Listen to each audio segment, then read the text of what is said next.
Oke, Assalamualaikum warahmatullahi wabarakatuh. Langsung saja saya akan membahas masalah kegagalan utama pada sambungan kopi. Nah, jadi penyebab kegagalan utama pada sambungan kopi itu ya akan saya jelaskan. Kegagalan utama itu dipengaruhi ada dua hal. Yang pertama, infeksi. Yang kedua,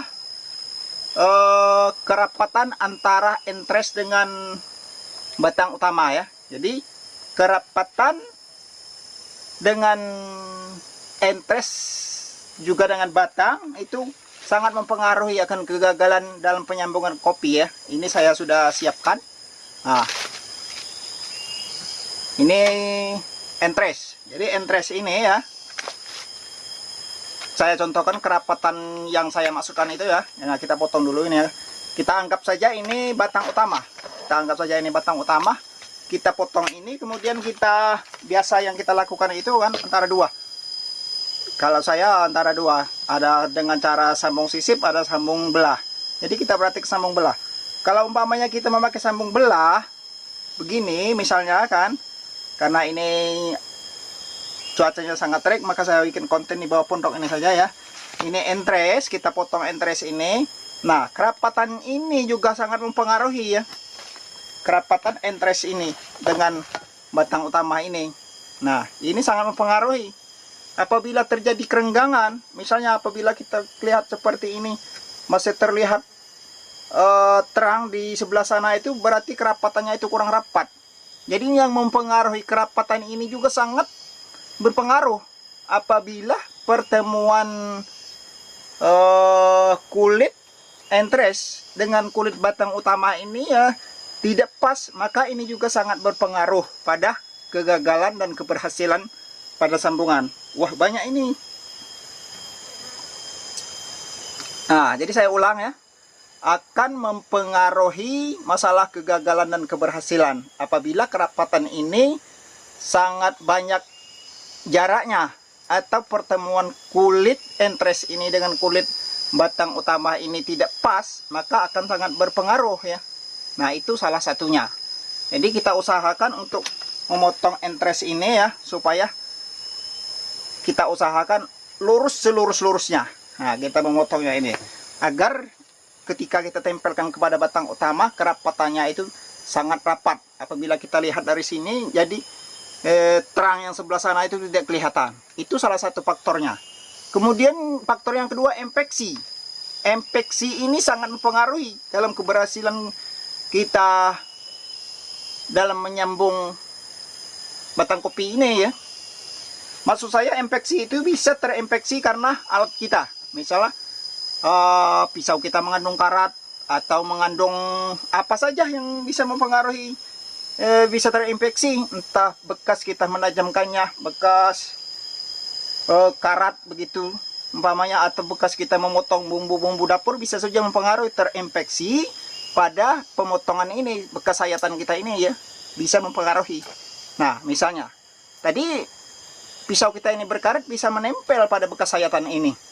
Nah, itu salah satu infeksinya. Atau bekas kita memotong, gunting kita memotong ini terinfeksi bekas potongan gunting ini. Atau kita pakai gergaji misalnya, kita potong pakai gergaji. Nah, terinfeksi dari alat-alat kita ini bisa saja ya. Jadi kita harus berhati-hati dengan alat-alat kita ini ya. Kita betul-betul sterilkan alat-alat kita ini, baik dari guntingnya, gergajinya, ataupun pisaunya, harus kita sterilkan. Nah, selain itu juga bisa terinfeksi juga dari jamur atau cendawan yang sering disebut fungisida. Biasanya kita memakai fungisida untuk menangkal supaya tidak terkena jamur itu kan. Bisa kita beli di pertanian. Nah, bisa terinfeksi jamur karena biang jamur itu sangat kecil, bisa terbawa oleh angin. Saat kita memotong begini, dalam 1 detik atau 2 detik, biang jamur itu bisa tumbuh di sini. Biang cendawannya, bukan jamur seperti jamur yang kita sayur itu, bisa kita lihat dengan mata kepala kita ini. Jamur cendawan maksudnya ya, cendawan yang tidak bisa kita lihat.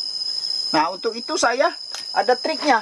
Nah, ini sebenarnya ya, tutorial ini adalah tutorial sambungan dari yang sambungan 98% hidup seperti video saya yang lalu itu ya.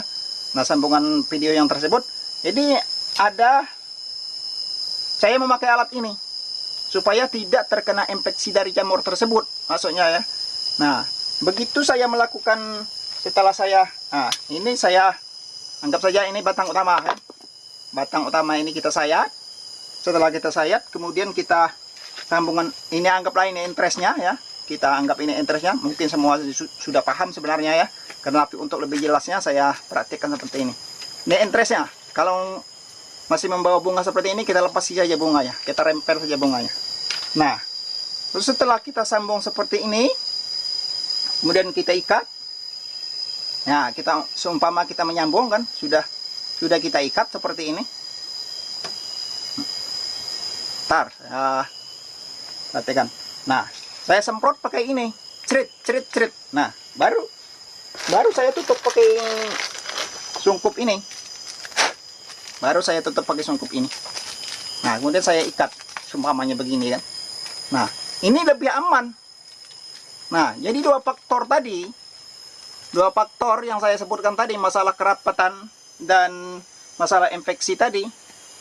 Nah, sudah kita pakai ini. Satu, masalah kerapatannya kita memakai jangan sampai renggang, maksudnya ya, jangan sampai renggang. Kemudian untuk menanggulangi supaya tidak terinfeksi, kita memakai alat ini. Nah, alat ini saya dapatkan dari banyak di sekitar kita. Di setiap perkebunan itu mungkin bisa kita dapatkan dari rebung dan dari tahu lengkuas, Laos. Nah, dari Laos.